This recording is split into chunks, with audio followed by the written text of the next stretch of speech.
Good evening, everybody, and thank you for coming out to our third parent forum. And tonight's topic is on how are the kids? So I want to talk about how our students are doing, how they're doing emotionally, and just checking on their mental health, talk about ways that we can assist them.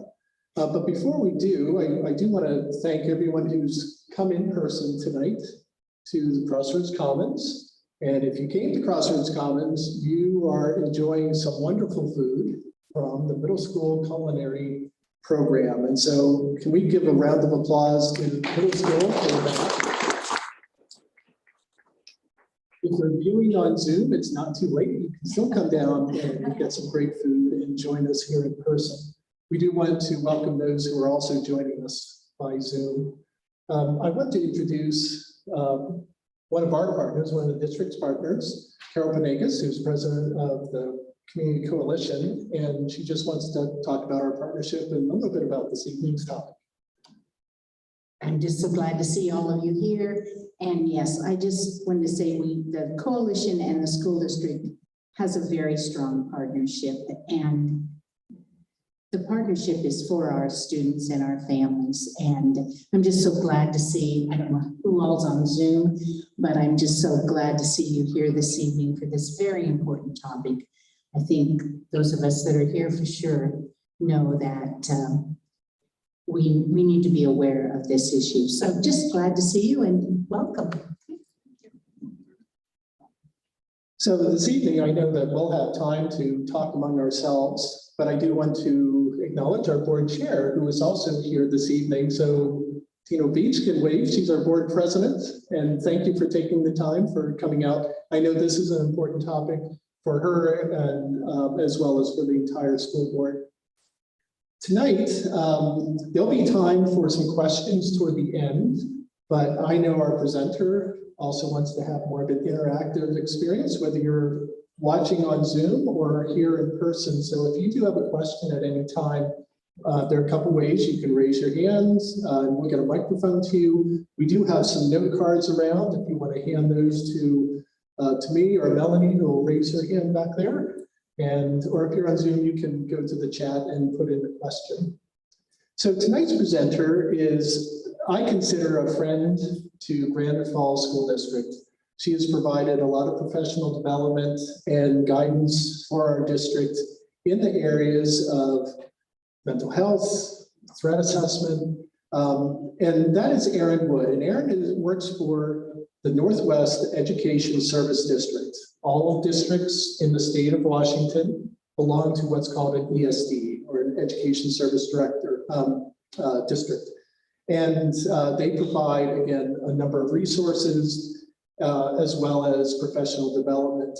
So Erin is a licensed professional counselor, but her role also has the role of a safety manager now at the ESD. So she's wearing a lot of hats, but as I said, she's been a great friend to Granite Falls School District. And so when I talked to her a number of months ago about this parent forum and just talking about the health of our students, she said, absolutely, I will be there. So Erin, we want to welcome you and thank you. Thank you so much for having me. As Dr. Middleton just mentioned, I'm a licensed mental health counselor. And so talking about youth mental health is my number one passion. It's absolutely where I start from and hopefully end from in all of my work that I do, whether I'm working, with individual clients as a mental health counselor, or if I'm working with my school districts around school-based safety. So just to give it a little bit of idea around where I'm coming from in terms of my experience, licensed mental health counselor. I worked for about 5 years or so with the Monroe School District as their behavioral health specialist. It's a while ago, so what was that title? In that role, I not only provided direct service for our clients who were experiencing especially acute crisis, so things like suicidal ideation or suicidal behaviors or self-harm. I also worked very closely with my behavioral health team to set up a crisis response program within that school district. And then in 2020, middle of the pandemic, I went to work for the ESD. And so now, as Dr. Middleton mentioned, I'm overseeing the school safety program. So I'm very, very honored to be doing this work. But really, I'm coming to you tonight with my, as I mentioned, my first passion, my first love, wearing the hat of a mental health professional. So also, as you mentioned, I will be doing a lot of talking. So you're going to hear my voice a lot, but I also would much prefer to hear your voices, hear your questions and your comments. I oftentimes will learn just as much from my audience as hopefully you will take away from tonight. So please, please, please feel free to interrupt me. I'll also be, kind of prompting questions as well. So, and that goes for everyone at home as well. So thank you so much, those of you who are at home for joining us as well. So, okay. All right, so we just kind of start off with the big question, how are our kids doing? When we talk about youth mental health, I think a lot of different things come to mind. We often think about our kids who are struggling with things like heightened anxiety, maybe depression. There are all kinds of changes that come with, being a young person and going through, all of the different developmental stages. And now we're adding another big factor to our young people, to their lives and to their development. And that is, how have they gotten through the pandemic? How do they continue to get through the pandemic and all of these changes that have come for them as well? So, so just in general, how are our kids doing? So I'm curious, from, again, those of you in the room, those of you at home, what are some of your perceptions when you think about youth mental health and how are our kids feeling? What are some of the behaviors we're seeing? What are some of the key things, the first ideas that come to mind in terms of what we're seeing in our kids?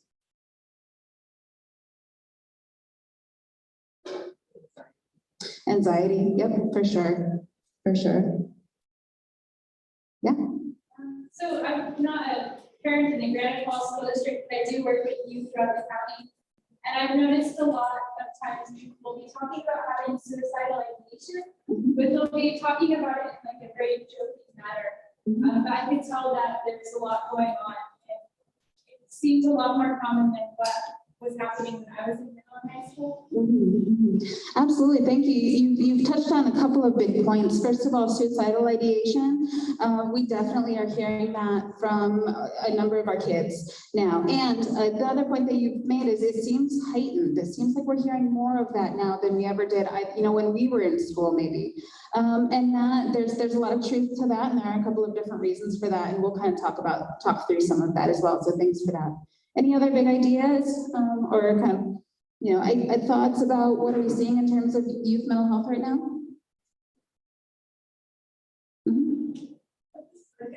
For anxiety, depression.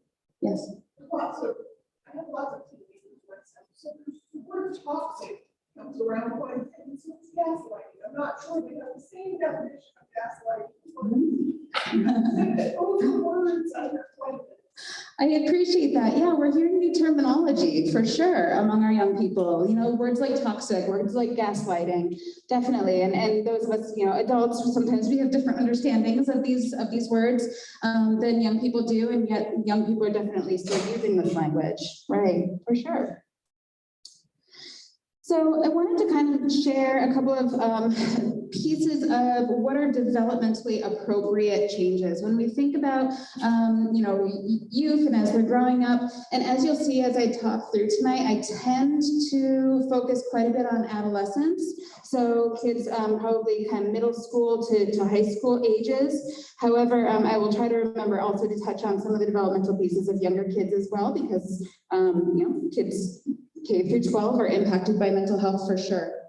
So some of the big signs that we see developmentally, some of the big changes that occur, we might see things like increased moodiness, right? Especially as some of those hormones start to take over and kids are growing and developing. We're going to see big changes in their moods. We might see changes in their friend relationships. They're starting to sort of explore around and see, who they kind of explore the different impacts and the different influences of other young people and kind of, who do they want to be friends with? Who do they feel like they connect with? And sometimes that changes even as young people are changing and growing. We're seeing an increased interest in romance and dating. Parents, I applaud you for how you navigate, you know, these kinds of situations for sure. We might see an increased interest in peer-driven relationships and perceived norms. And what I mean by that is as young people grow and start to figure out who they are, they're much more looking toward their peers. They're looking at, you know, their friends to kind of learn and figure out, you know, what is normal? Like, who am I and how do I fit in with other people my age? They're not necessarily looking quite as much at their parents or at the other adults in their lives. You continue to play an incredibly crucial role in their lives, but in terms of self-development, figuring out who they are and what is normal, they're looking a lot more at their peers and at other people around them, for better or for worse, right? There can be positives and negatives to that. We're looking at an increased, potentially increased irritability or annoyance, and especially with family members, right? I'm seeing a couple of giggles in the audience, so some people have some firsthand knowledge of that. And that's all part of kind of that increased sense of independence, an increased sense of autonomy. As they're trying to figure out who they are, they're also trying to figure out who am I by myself and separate from my parents. And as they're doing that, their parents' behavior becomes very annoying to them, right? And I'm guessing this is pretty familiar to many of us. An increased sense of autonomy. As they're trying to figure out who they are, they're also trying to figure out, okay, so now how am I going to be in this world without the guidance, without the support, you know, out from under my parents' wings, right? So how do I express some of my autonomy, independence? How do I go out and be, you know, a fully formed adult on my own? We might experience some changes in appearance, and this goes beyond just sort of normal physical development. Young people might start to experiment with different hairstyles, different clothing styles. Again, all part of trying to figure out exactly who they are. And then they're also going to be testing some limits and some boundaries. And this is something that we see in all ages, but especially as teenagers, this might look like starting to experiment with things that we wish that they didn't experiment with, right? Or maybe starting to stay out later or beyond the curfew if they have a curfew. And a lot of this, again, is about trying to figure out what can I get away with? What feels safe to me? What feels okay? How do I conduct myself? You know, even if it's outside of what my parents are telling me is right or wrong, okay? So a lot of that is actually very normal, even though it can be very challenging and sometimes even a little scary for those of us adults who are in charge of keeping them safe, right? These are all very different from some of these signs, and hopefully you can read them, especially folks in the back of the room might be a little bit smaller, but some of these signs that we also are seeing in some of our young people are what I would refer to as developmentally atypical. So these might be some warning signs that something else is going on with our young kids. Now, I don't want to say, you know, if you see any of these, panic, you know, it doesn't necessarily mean that your young person is absolutely struggling, with an exception of a couple of these, and I'll talk more about those at the end. But some of these, if you're seeing these, or if you're seeing a pattern of these, or if you're seeing a number of these show up in any of the young people that you know, love, work with, it might be reason or cause to ask some more questions. To have a conversation with them, maybe to have a conversation with, you know, somebody that you trust, just to kind of bounce these ideas off of. So for anyone who's not able to kind of see them, increased moodiness. Now, I just said that, right, as one of the more developmentally appropriate pieces of youth development. However, if we're seeing it to a remarkable and an alarming level. So what this might look like is increased tearfulness, increased irritability. Maybe it's what we would refer to as emotional lability, or very changing moods, very, you know, very reactive moods, changes in mood. More so than you would maybe expect, you know, just knowing your young person and knowing how they typically are. So if you kind of start to notice, wow, that was kind of an extreme reaction to me asking them to put their dinner dishes away, you know, what else might be going on for them? Any sudden changes in friend relationship, and especially if they seem alarming. So if you have a young person, or if you know a young person who has had these long-term relationships, has maybe come up through elementary school and even middle school and had a lot of the same relationships, and now all of a sudden they don't want to hang out with those friends anymore, those young people that have been a part of their lives for so long, and now they're looking to have different peer relationships. It might be worth asking them, hey, what's going on? You've been friends with this other group for so long. Why are you not spending more time with them?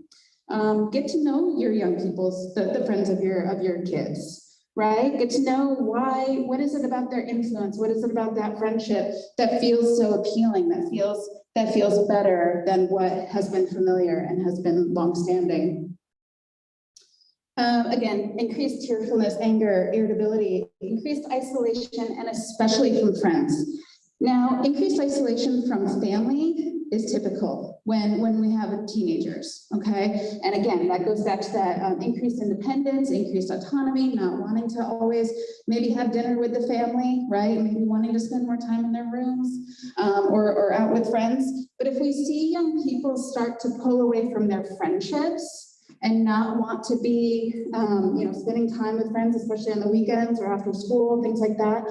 If they start to pull away from favorite activities. So if this is a young person who has always been very active in school sports or certain clubs, and now all of a sudden they're saying, no, I don't want to play that this year. I don't want to participate in that this year. Ask them more questions, find out why, find out what else is going on. I know some of that might look different too, just because given the pandemic and everything that we've been through in the past couple of years, they haven't necessarily had the opportunity. And that is something that we are seeing in our young people that, maybe they participated in sports all the way up until school closure.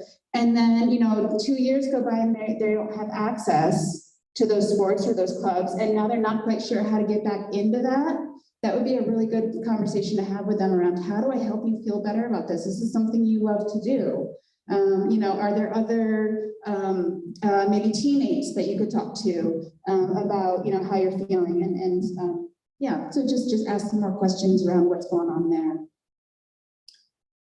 An increased sense of challenging authority, especially to a detrimental, dangerous, or an illegal level. So again, pushing back against authority is to a certain degree normal and natural. Once it kind of becomes a little bit more like, I'm not only going to stay out past my curfew, but maybe now I'm going to try to see what it feels like to steal a car or to do, some sort of vandalism in the community, right? If you notice that they're starting to push those boundaries, absolutely an important time to ask more questions and find out what else is going on with them, okay?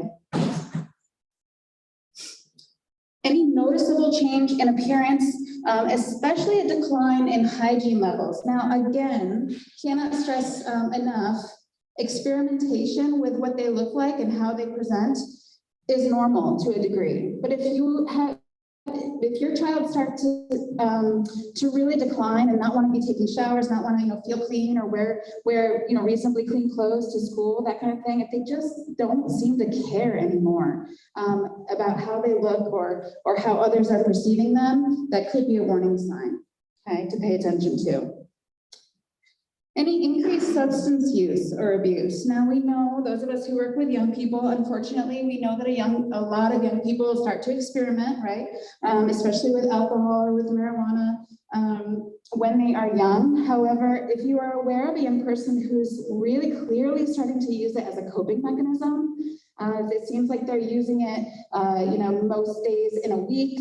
If it seems to be interfering with other responsibilities or things that they have going on in their lives. So for example, if they're not waking up for school because they were high or drunk the night before, if they seem to be showing up at school, either high or drunk, definitely really important to be asking some questions and have those conversations. We actually have your district's student assistance professional here with us in the audience, and a big part of his job is to work with our young people who are experimenting or abusing substances. So you do have resources available to you right here in the district, which is amazing.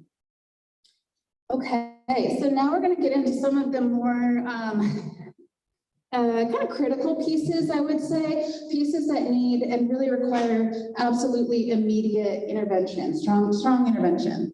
I mentioned a minute ago that in normal development, kids are starting to experiment with romantic relationships, right? When we see a young person who may be engaged in a romantic relationship that has turned violent, if we're seeing a young person arrive at school or in the community, and they seem fearful of their partner, or if they are arriving with any kind of marks on their body, any kind of indication that there might be some interpersonal violence happening with these young people, please respond immediately. And we're going to talk here in just a minute about who to respond to. What does that look like? What are your resources? If you have a young person who is starting to give away their prized possessions, this too is a key red flag that that young person might be considering something like suicide, that they might be thinking about ending their life. This is really, really heavy, obviously. This is a very, very difficult thing to consider in our young people, but I also think it's critically important to be aware of some of these signs, right? So often, too often, after we lose a young person to suicide, or if we know that a young person is struggling with self-harm, it feels like there were no signs. There, I didn't see this coming. I had no idea. And sometimes that's true. I'm not going to say that it's not. However, it's critically important that we do know some of the key signs to watch for, because sometimes we feel like we don't see the signs because we just didn't know what to look for, right? And so if a young person is giving away prized possessions, again, if they're really pulling away from family and friends, starting to isolate, if you're seeing a pattern of some of these things that we're talking about, please respond immediately. It does not necessarily mean that they are 100% suicidal. However, it may mean that they are really struggling with some sort of anxiety or depression, okay? And of course, if we learn that a young person is having thoughts, or if they are expressing behaviors in self-harm or suicidality, please respond immediately.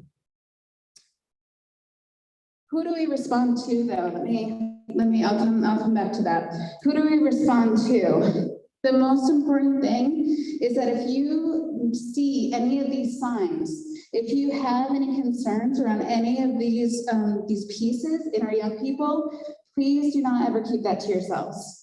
So anytime we have concern for a young person's mental health, whether it is thoughts of suicide, thoughts of self-harm, thoughts of harming another person, the most important thing that we can do as the responsible adults in their lives is to talk to them about it and to talk to another adult about it. Not just any adult, like please don't turn to Facebook immediately and share your concerns. You laugh, but it happens, unfortunately. Please find maybe your school counselor is happy to talk to you about this kind of stuff. Talk to your doctor, to your GP, to your general practitioner in the community. Find a mental health professional who will talk to you about it. I am always happy to talk to anyone, whether you're a parent or a school staff member. Please find a mental health professional and express your concerns and talk through that. That information should never stop with you, okay? Before we move on, I just gave a lot of information. I'm wondering about any questions, thoughts, experiences that we've had in the room. I'm aware that, all of us are here because we love young people, right? We have young people in our lives that we really care about, and we've probably all had different experiences, and I'm not asking anyone to share experiences that are particularly heavy on your heart. However, I'm just curious about any questions, any comments, things around anything that I'm talking about. Anything that I missed too. There's a lot of wisdom in this room. I have a little one. Oh, sorry. I have a little one that does, when he doesn't get what he wants, he's like 7 or 8, and he's 8, just and he'll be like, I just want to cut my head. Are those things that I need to be? I mean, it seems like it's all done out of like, just I'm not getting what I want. but I want to make sure that that is really what it is. Absolutely. Thank you for that question. Yeah. So for anyone who did not hear that, she's asking about, she has a young child, 8 years old, who uses language like when he's frustrated, am I understanding that? When he's frustrated and upset with something, he'll use language like, I just want to cut my head, or I just want to cut myself, right? Thank you for that. This is absolutely an increasingly common thing that we're seeing in young people. And I so appreciate your question, that is this something that I really need to worry about? I think that most commonly when we hear things like that, and especially from young kids, it is not because he is telling us what he purposefully intends to do. However, he is communicating, I'm very frustrated and I don't know other words to use, but I know that if I use these big scary words, I'm going to get a certain response from you, if that makes sense. And so I would say, absolutely, they are something to take seriously. However, again, it does not necessarily mean that he is specifically going to go and do that act. Yeah, I appreciate that. Mhm. I will also say, and I'll come right back to your question. I will also say this is something, and especially in the realm of school safety. So if I step out of mental health and a little, or, side by side in both of these worlds, in school safety, we hear things like this a lot. We hear a lot of different levels of threats from our young people, especially young people who have a certain level of disability. So maybe students who have attention deficit disorder, attention deficit hyperactivity disorder, ADHD, or autism disorder, or autism spectrum disorder. Young people who don't necessarily have the skills, don't necessarily have, excuse me, their brains are not developed enough to know or to have access to the other language that might indicate what they need from us. And so they resort to language that either they've heard before or that they've used before, that they know that they're going to get our attention. Because at the end of the day, that's what they want. That's what they need, is our attention. And they don't know another way to ask for it. So, yeah, thank you though. Mhm.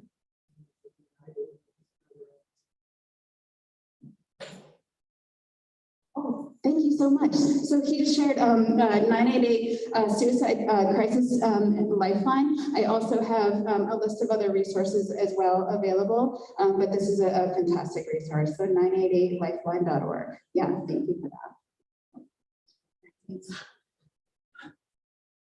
Other thoughts or questions around what I'm asking, or what I'm talking about? Things that we hear young people say, other developmental pieces. Are there things that you're seeing in our young people that might be unusual, that seem like, I do not remember this from when I was growing up?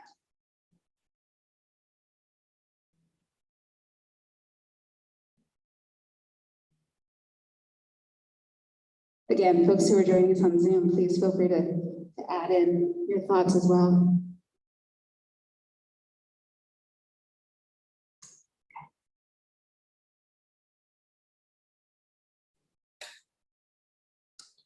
I think I heard something. Yeah. So with the suicidal ideations and talks of self-harm, I don't remember ever hearing about that or knowing about that when I was so young as I'm hearing it now, like 7, 8, sometimes younger. Yeah.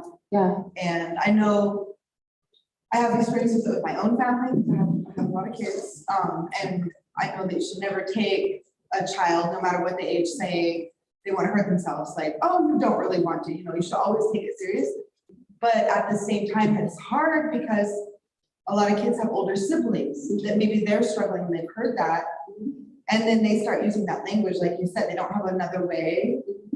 So it's been hard to kind of figure out, like, is this like a crisis response?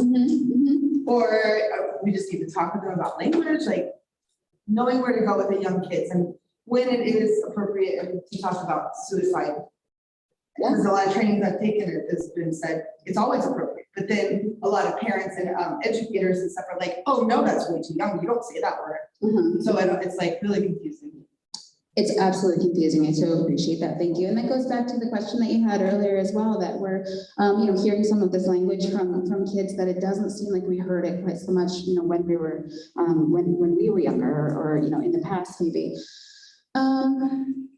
I have a lot of thoughts around this, so I'm trying to sort of sort through. I would say, and I'm not sure if this was part of your question, I think it was, but why? Why are we seeing more of this, right? Why are we hearing more of this from young kids, and why are they using language like this?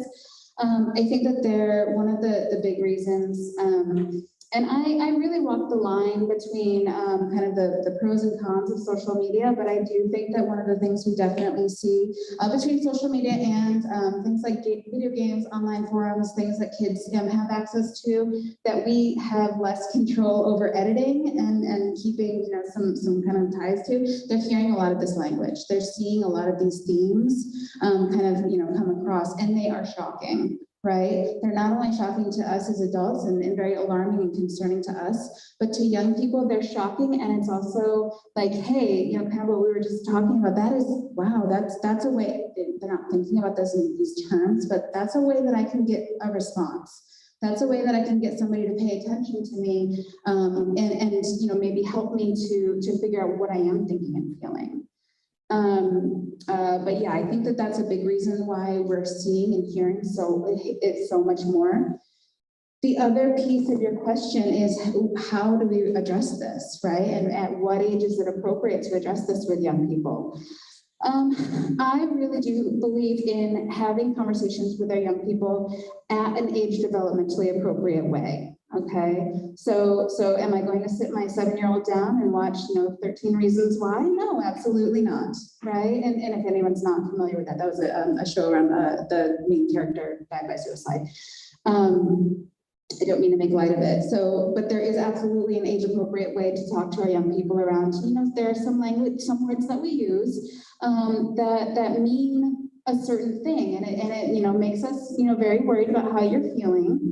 And I want to talk to you about how you're feeling, but let's have a conversation around how you're feeling and not what you want to do. Okay, so suicide would be something that you want to do, but I want to know why you're thinking about using those words and what you're feeling, if that makes sense. So there's absolutely always an age-appropriate way. And again, if you kind of feel like you're stuck, like I'm not really sure how to have this conversation with this young person, I don't know, kind of age-wise or maybe disability-wise, just developmentally, where's this young person and how do I have this conversation with them? If you're not quite sure about that, again, consult with a mental health professional, consult with your doctor. There are a lot of good ideas out there around how to have these conversations with young people. But I definitely think that it is more dangerous to ignore it or to say, we just don't talk about that, and to walk away from the conversation. It's a learning opportunity. It's an opportunity for us to teach them how to use, some of these words that would better help them identify, are you feeling sad? Are you feeling scared? Are you feeling angry? Right? So what are some of these more appropriate words? What's more appropriate language to tell me how you're feeling? Okay. So how would you go about, now I have a bunch of thoughts around. Hold on for a second. How would you go about, so my little one, I'm fairly confident has ADHD, although it hasn't been showing it at school yet. And he doesn't seem to really, you can have these conversations. I have a background, I know kind of age appropriately what to say, and I can have those conversations, but it still doesn't seem to solve the problem of saying it. So how do I deal with that? Oh, such a good question. And I want to just kind of say loudly, it is so case by case. It is so case by case. So nothing that I'm saying tonight is just like, oh, just do this. Like Erin said to do this, and so just do this, and that'll work. It's very case by case. And so I think with your young person, as you said, you know the language to use, you know how to teach them how to kind of identify other words. Keep at it, just keep at it. It's repetition, yes, absolutely. I think as he's growing, sometimes if and hopefully this applies to other people as well, but as he's growing, the feedback that he's getting from using the big language, the words like, suicide or self-harm, or I'm going to cut myself, the immediate response that he's getting is bigger and and more powerful than the feeling that he gets when you have the conversation around, these are the words that we use, if that makes sense. So when we're thinking about feedback and how we learn, oftentimes we learn from experiences that are much bigger and more impactful. And that is the same thing with kids when we're having conversations with kids. When they use big words like suicide or die or kill, they get a big reaction from adults, right? But if we're sitting down, we're having calm, collected, thoughtful conversations with our kids around, no, if you're feeling angry, we use the word angry. If you're feeling scared, this is how you tell us. If you're feeling sad, this is how you tell me. It's a lesser impact for them. So just keep at it. You're doing a great job. Yeah. Hi, Erin. So there's a couple questionable, one comment and then some feedback on terminology that's been being used. One is the comment is SSAs, which are student support advocates, can help navigate referrals to mental health providers. We have those in each building as well. Thank you. And then another individual had expressed that they're hearing a lot more questioning about sexuality. Oh, really good question. Very good question. Thank you. Yes, absolutely. And that is also largely normal adolescent development. As I mentioned, you know, our adolescents are starting to figure out who am I in this world? And a lot of that does include who am I attracted to?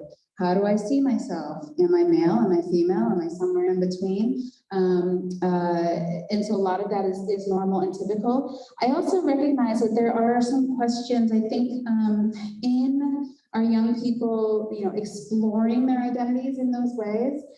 We're seeing a lot of folks say, man, we did not have this when I was younger, right? Like if we think about like when we graduated high school, some of us in the room, you know, how much did we talk about, you know, our sexual identity, gender identity, those pieces? It's definitely a piece of development that is much more prevalent, that young people are feeling much more, they have more language around it now. And there are a lot more resources at their disposal that help them to feel like, maybe I feel this way. Maybe I think, you know, I kind of think and feel this way. And so I think, yeah, it's a conversation that is in the atmosphere, in the environment, in the zeitgeist, whatever you want to call it. But it's a conversation that young people are much more sort of aware of and are starting to explore for themselves as well. So yeah, that gets a lot, you know, pretty sticky a lot of times. And if there's a more specific question around it, I'm more than happy to address it. But I think that that's kind of one of those things that, you know, kids are just kind of a little bit more aware of, and are, you know, feeling just, you know, more empowered to kind of express and to grow into and figure out for themselves. Thank you. Others? I appreciate the conversation. Thank you. Okay. So I just wanted to chat a little bit about how the pandemic has changed things for kids. And I'm curious about any of your experiences or your thoughts or, you know, things that you've seen with regard to the pandemic and the impact on kids in the past couple of years. And I think that there's been so much conversation, there's so much awareness in terms of how it has impacted us as adults. It has definitely changed the fabric of life, right? For so many of us and in so many ways. How has it impacted things for young people? I know my kids have told me that they miss the big family gatherings. They feel more isolated, not just because of, you know, the nature of what we've been doing to keep the spread down, but because even though we're not going to see, you know, aunt and uncle and having big gatherings anymore like we used to. So in like their minds, it's like those people don't exist because they haven't seen them for 6 months to 2 years. Absolutely. So, yeah, absolutely. And so that's a big change. It's a big loss for so many of us, right? Yeah, young people and those of us adults. Yeah. The role of got very small. Yeah. Right, so it got sort of reinforced that they didn't have to see anybody, they could just text or they could just like Snapchat or whatever. So the world, they think they're reaching out to more people, but their connection to those people, don't really know them, but they're their friends, like, you know, it's so it's that.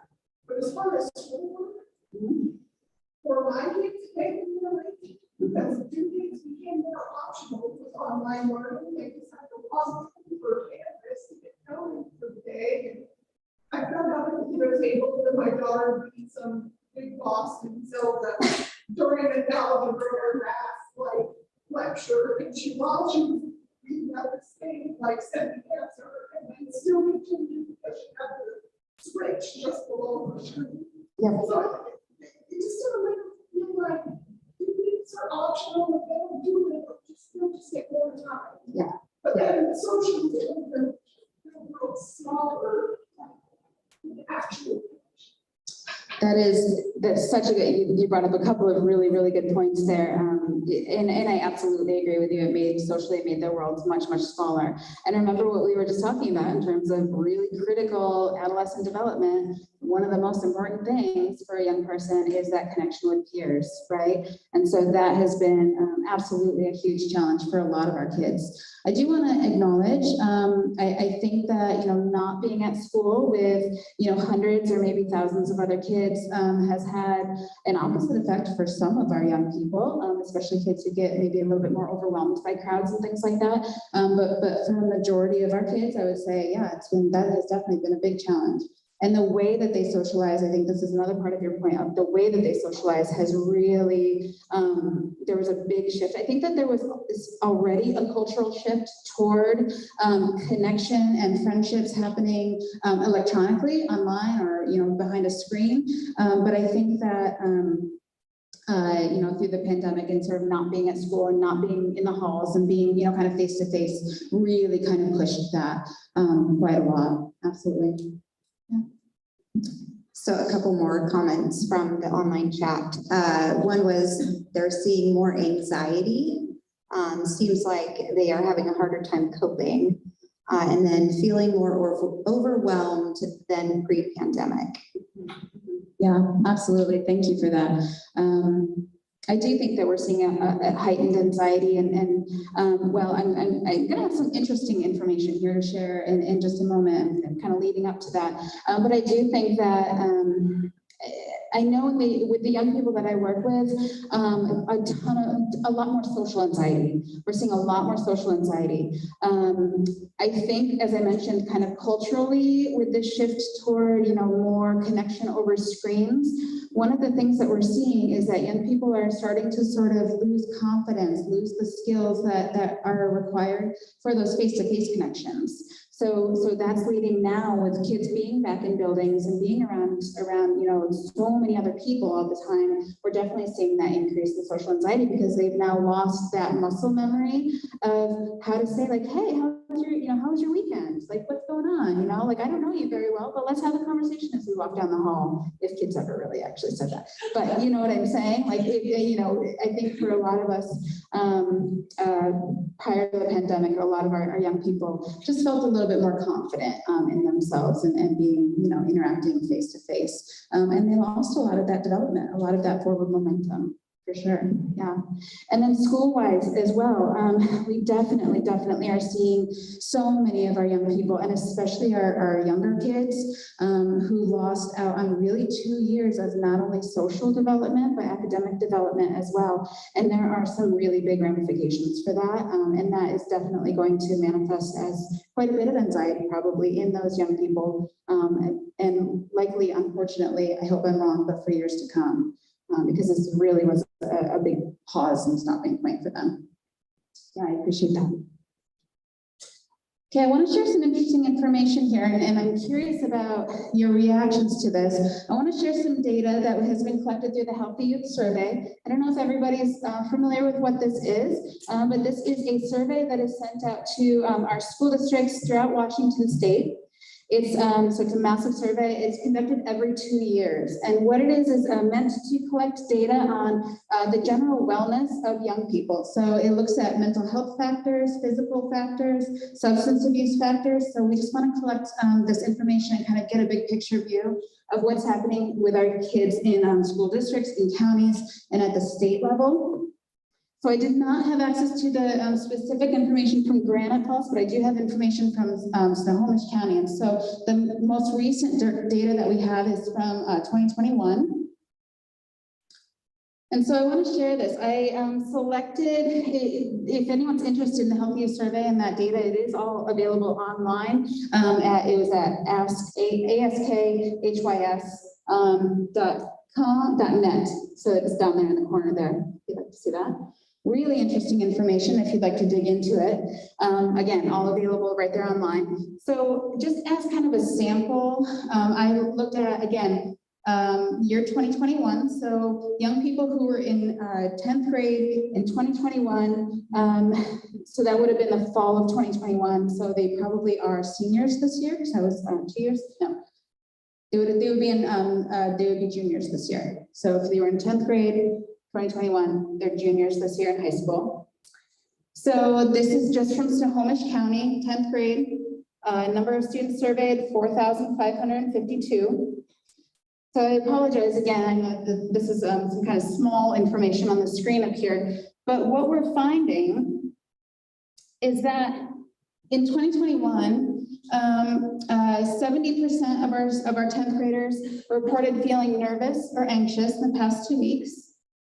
57% reported unable to stop or control worrying in the past 2 weeks. So now that, so far, we're in line with kind of what we were talking about, right? We're seeing increased anxiety, increased worry, not good feelings. 39% reported feeling sad or hopeless in the past year. 39%, keep that in mind. We're going to look at that again on the next slide. 21% considered attempting suicide in the past year. That's kind of in line with year to year data. I know it's alarming and it's really scary, but that's not a huge change from year to year. 17% made a suicide plan in the past year. I will say they made a plan, but they were alive to fill out the survey. So just keep that in mind as we think about that. 8% attempted suicide in the past year. Again, attempted suicide, which is awful and horrible, but they were alive to fill out the survey.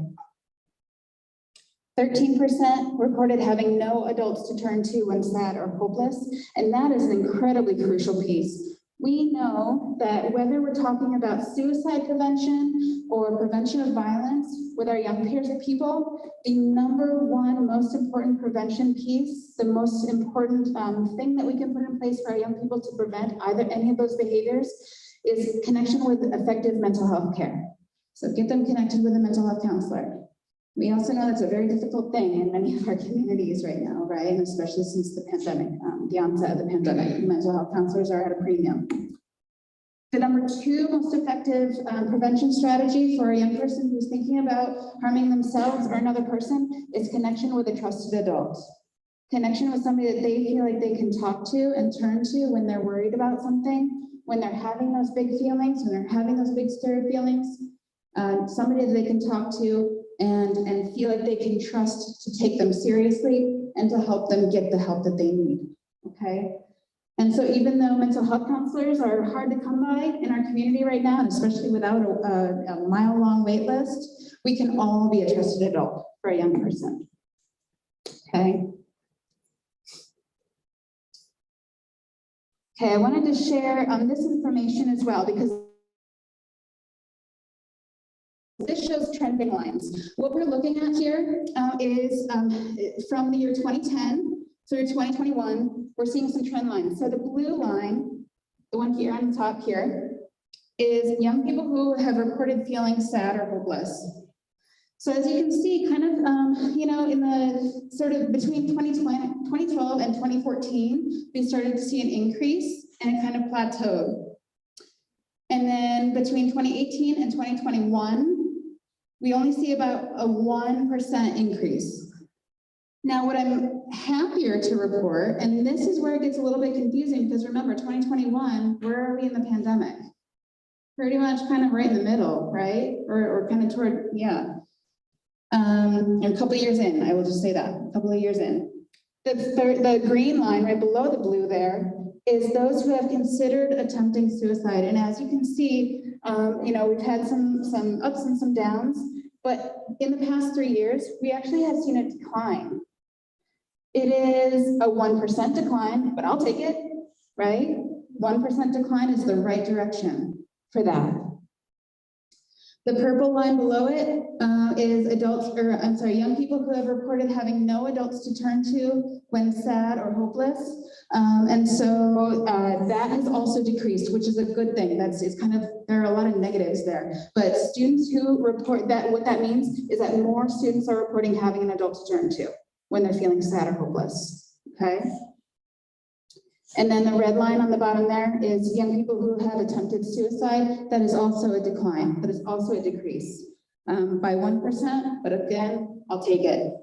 What does this tell us? This is data taken from young people who are in 10th grade in the year 2021. They're home during the pandemic, doing online learning, isolated from their friends, and yet they're reporting a decrease in suicidality.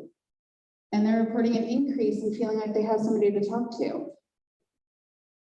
When this data came out, all of us, our heads exploded because this was not at all what we were expecting. So I'm just kind of curious, how are you processing this information? Are we missing people? like what was everybody asked? It's hard to believe, honestly. It is hard to believe. I agree. Do you think it's part of the connection that people started having once they came home and had to be together? I think that's exactly what it is. I am one of the biggest advocates for kids being in school and all that they get from being in school, absolutely. But I think one of the things that this indicates is they no longer had some of the pressure that's put on them from being in school, social pressure, academic pressure. As she mentioned before, she saw, her kids really kind of decline in terms of, their deadlines and how seriously they take some of this stuff. What that also means is that, as they're, playing Zelda during math class, they're not necessarily feeling the stress that they ordinarily would. Is that good? Is that bad? Oh, both maybe, right? Both maybe. But I do think that this is really fascinating information just in terms of how, being at home and being away from kids. I think that there's a lot to sort of just process here. Any other thoughts or questions around this piece? Yeah. Part of it is when the family came home, one of the pieces was the parents were just as being subtle with children. I exposure and connection with people. The parents had more verbal conversations with the other parents, the same house with children. And they realized they weren't the only ones having questions. Absolutely. Or confusion, or not knowing the answer, or what's next to happen. That is, I think sometimes just that vulnerability of, there's no age limit to vulnerability or the value of it in my book. But I just saw that happening. People were community, even if they didn't know each other. I talked to a lot of adults that didn't really know the kids, or the same thing on the computers. But now they're in the same building in the same home. absolutely. Beautifully said. I collect bumper stickers in my head, and I think I'm going to add, there's no age limit to vulnerability to it, because that's a beautiful point. Absolutely. I think that that's absolutely true that, being home, so many people were so frustrated about having to share the same four walls with our entire family day in and day out. However, it forced that connection, and it forced conversations that may or may not have happened otherwise for a lot of our families. I'm not going to say that happened across the board, but yeah, absolutely beautiful point. Thank you. Other thoughts? I like your question. Who were you missing? So where were the kids? This is across the county of the United States, The county. So this is kids in Snohomish County. Snohomish County, and all school districts. Yes, yeah. All school districts in Snow County. Yeah.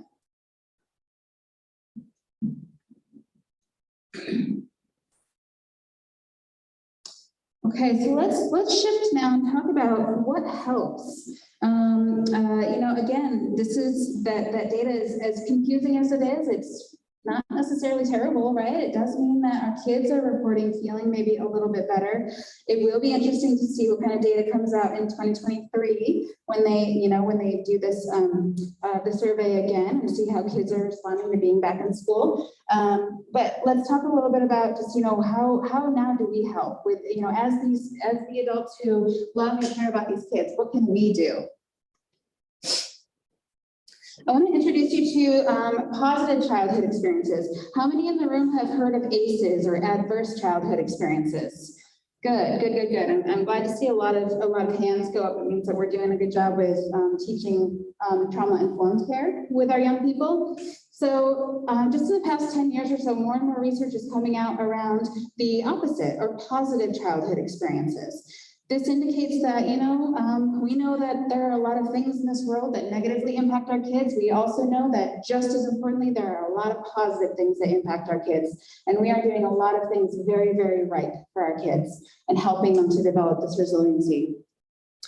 So positive childhood experiences really kind of takes a look at, just like how ACEs breaks down, in 10 different questions, about experiences from your childhood that maybe were traumatic and have impacted you negatively. The positive childhood experiences, again, do the opposite. So these are pieces that are, does your young person feel like you have the ability to talk with your family about your feelings? So that's exactly what we're talking about, right? When our young kids are using these big, scary words, how do we not only teach them the words to use, but also model the fact that, hey, we can have these conversations. It is really hard to talk about our feelings. And sometimes it's really hard to figure out what words to use to talk about our feelings. But we can do it. We can struggle through it together, right? I'm right here with you. Does your young person feel the sense that family is supportive during difficult times? So when times get tough, how do we work together through that? Who can you turn to? Who can you talk to about that in your family? Does your young person find enjoyment in participation in community traditions?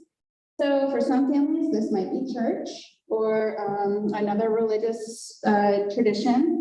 This might be, for some of our families in tribal nations, that might be, communicate or connection with their tribe and with traditions within their tribe. What is going on in your community that you can be a part of to feel a sense of a part of something bigger than yourself, bigger than, just the people that are in your house? Does your young person feel a sense of belonging in high school? So this focuses a little bit more on some of the older kids, but I would say it's absolutely just as important for some of our younger kids as well. Do you feel like school is a place where you belong? Is it a place where you are welcomed, where people know your name, where you can go and feel safe and seen, and that you can learn, and that you're welcome and you belong there? Do they feel supported by friends? A lot of our young people, unfortunately, really struggle with this piece, right? But we know that having a strong friend group is incredibly protective, incredibly supportive for our young people. Do you have at least 2 non-parent adults who genuinely care? So this goes back to what I just tried to stress around having a trusted adult, somebody that you can talk to. If one is good, 2 is great, right? If you have 2 adults in your life that you feel like you can go and talk to, one's on vacation in Hawaii and you can't get in touch with them, who is your other trusted adult that you can go and talk to about how you're feeling? The more the better. Do they feel safe and protected by an adult in the home? So if you remember, with the ACEs survey, we talk about, is there a presence of domestic violence? So the opposite would be, do you feel safe and protected? Do you feel like you can go and talk to a parent or another adult in your home? Because that's immediate access, right? So if you're not at school, if you're at home and you know that you have somebody that you can go and talk to, that's incredibly protective. Any thoughts or questions around these pieces here?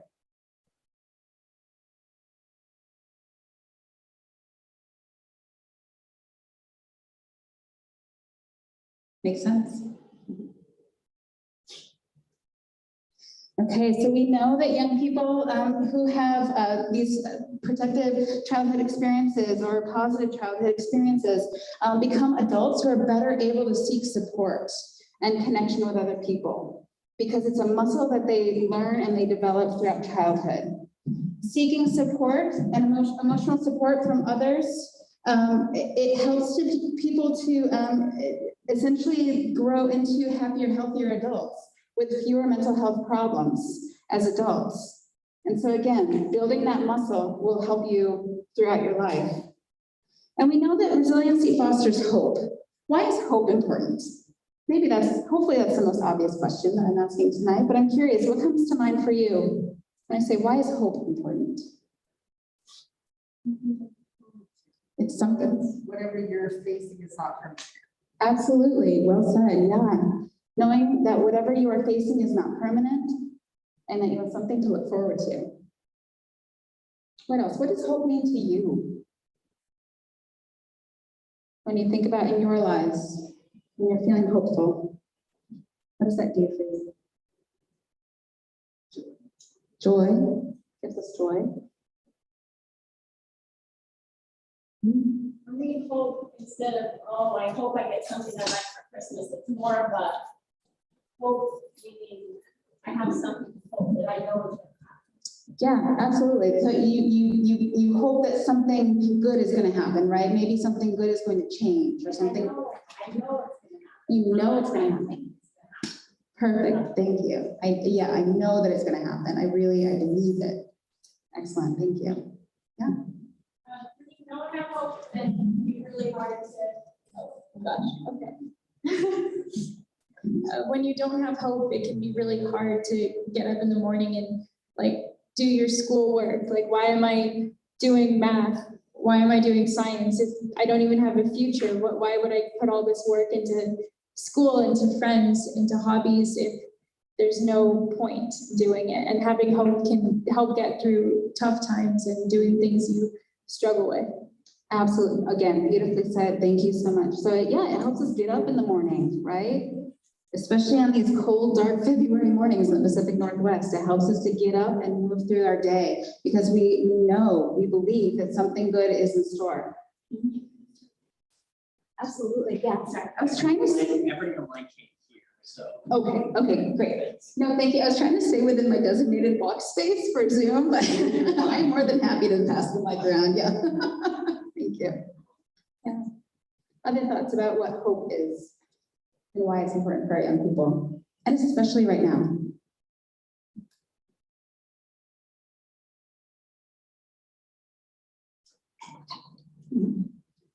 I wanted to show, so this is also from that Healthy Youth Survey, some data to show some of the impact of what hope can do. So again, this is statewide. This is not just Snohomish County, but this is across Washington State. Shows the relationship between young people who have considered suicide and those who report a high level of hope. So as you can see, there's 37% of students, again, statewide, not just Snohomish County, but statewide, 37% of students who have reported considering suicide, having suicidal ideation, also report having no or little hope. However, 13% of young people who have considered suicide also report moderate to high hope. So there's a little bit of math that goes into this, but what does this say to you? What does this indicate to you? That there is hope. That there is hope. Yeah, absolutely. That our young people are feeling hopeful. And even if they're struggling with thoughts of suicide, even if they're struggling with mental illness, things like, increased anxiety, feelings of depression, symptoms of depression, if they have hope, that is hugely protective. That is hugely protective for them. For all the reasons that you just shared with me, that it gives them something to look forward to. They know that if they wake up tomorrow, something good is going to happen. They may not know exactly what it is, but they believe something good is going to happen. That's incredibly important.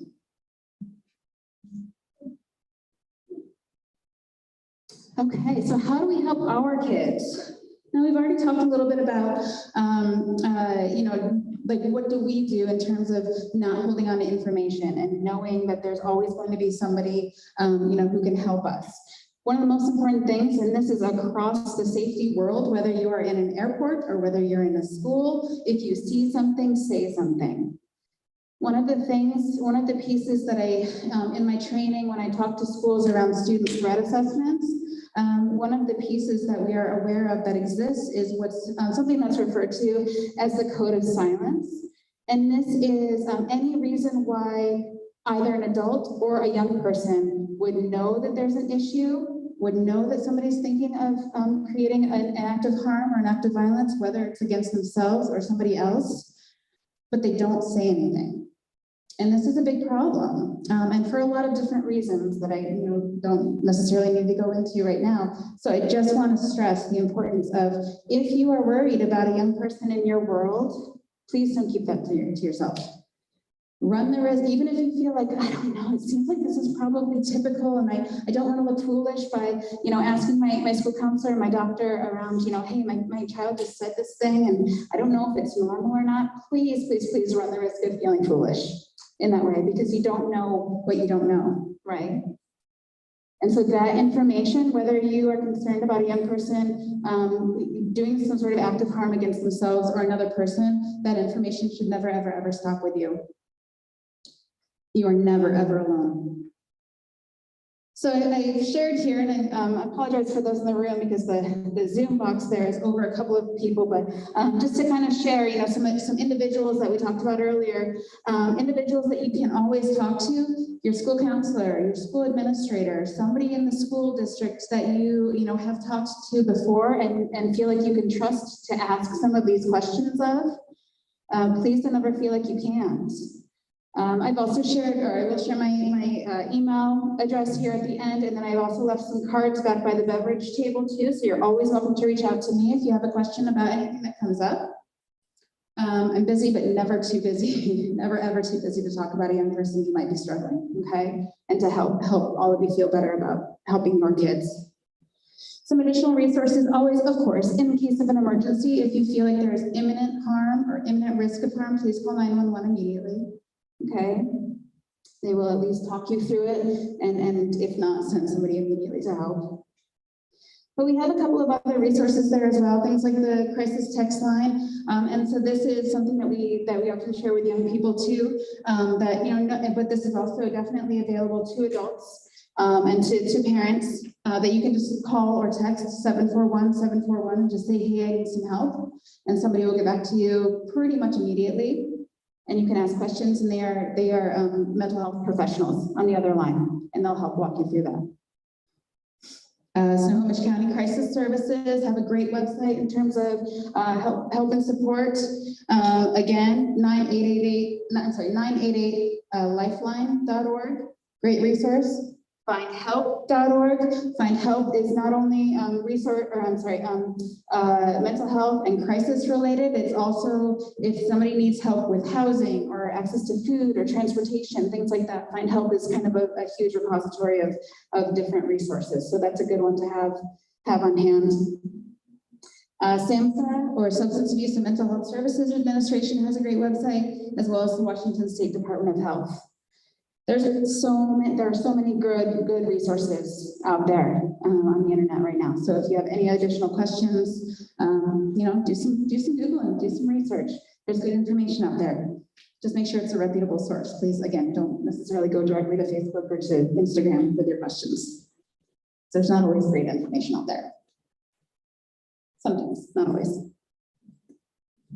All right, and so again, that's my information there. And that's kind of what I have to sort of talk at you about.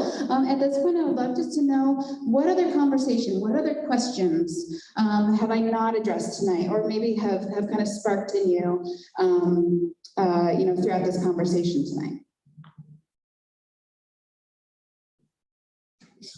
Yeah. Sorry, I feel like I've talked a lot tonight. I appreciate it.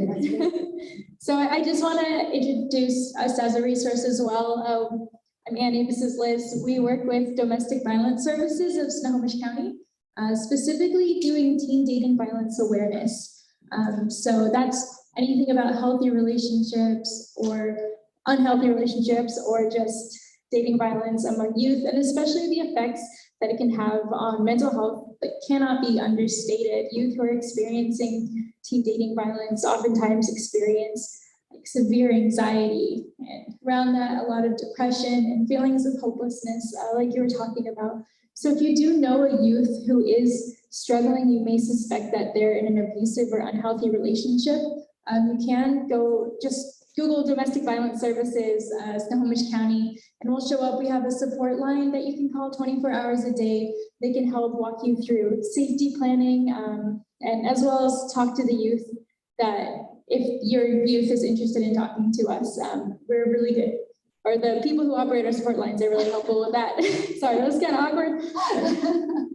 Thank you so much. Thank you for introducing yourselves, and thank you so much for the work that you do. That is hugely important and amazing work, and thank you. That's so great.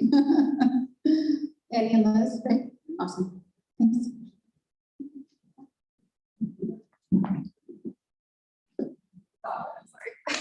What's a suicide plan? Now, how much time do you have? What is a suicide plan? So you're thinking of if a young person says that they have a plan, for example. Thank you. So okay.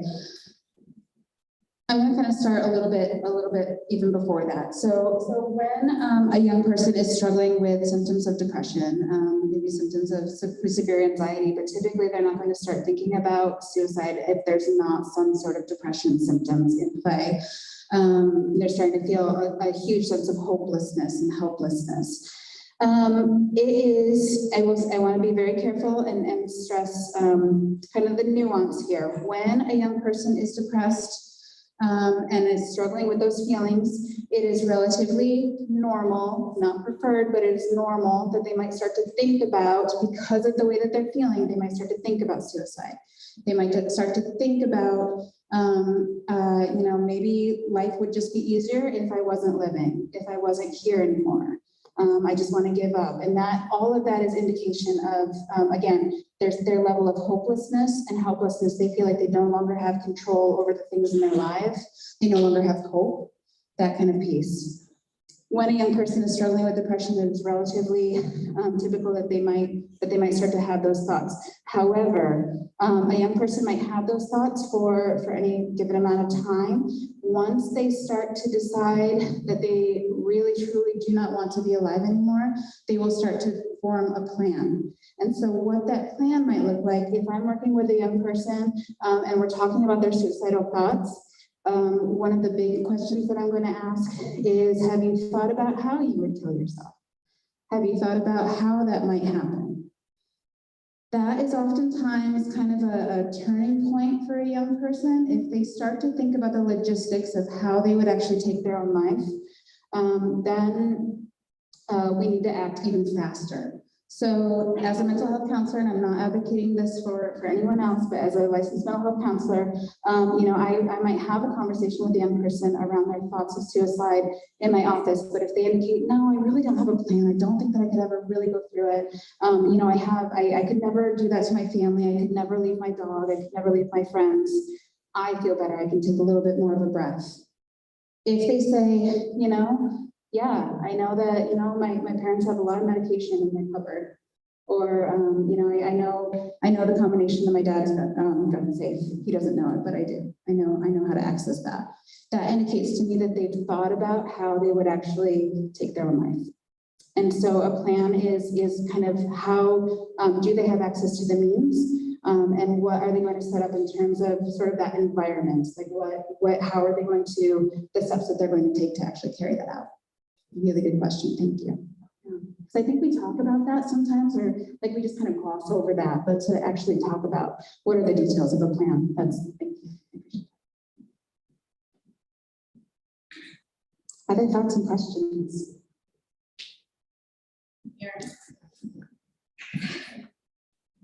I just wanted to remind people that it's been so much good information tonight and so many resources. But if you get into a crisis situation or you just have questions, don't hesitate to call the school.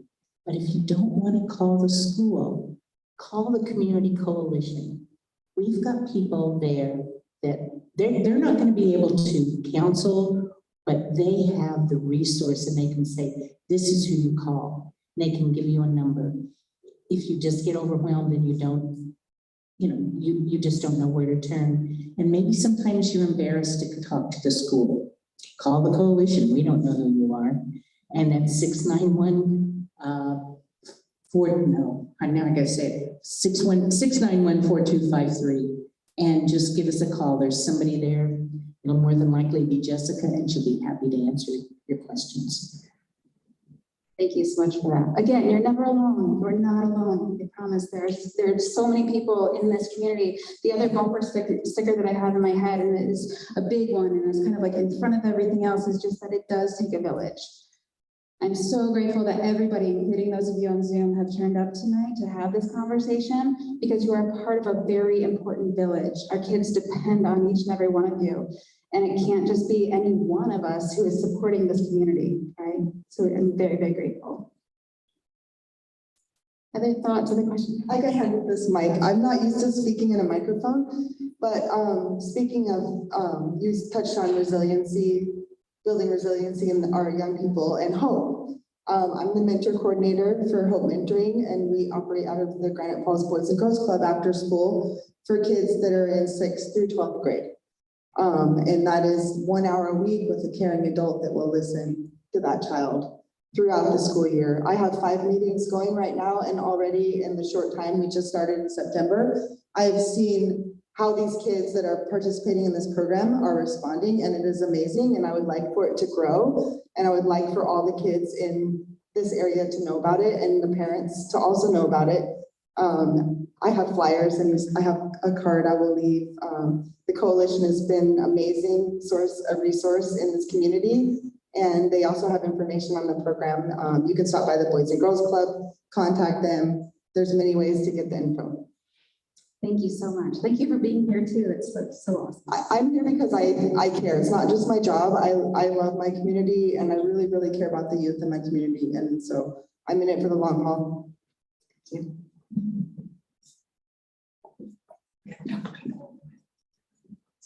Perfect.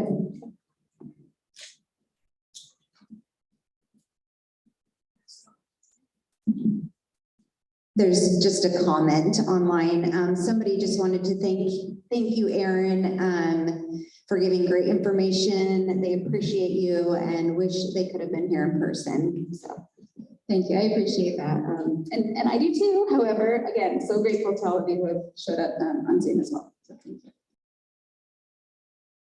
Good thoughts, any questions? I could talk about this forever and ever. I'm so grateful for being given 90 minutes with all of you.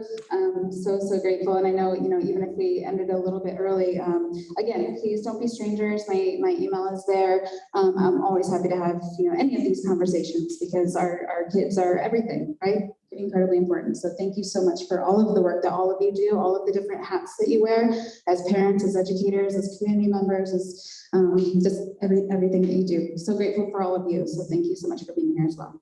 Can we give Erin a round of applause, please? And Erin, will you be around for 5 or 10 minutes? Just anyone wants to come up and. Happy So, to. Yeah. Yeah, we have a lot of food, so no one gets to leave until this is all gone. So please come over, get some more. And again, Erin, thank you for being part of our parent forum tonight. It's greatly appreciated and very timely. So thank you again. Thank you. Appreciate it. Thanks everyone for coming out.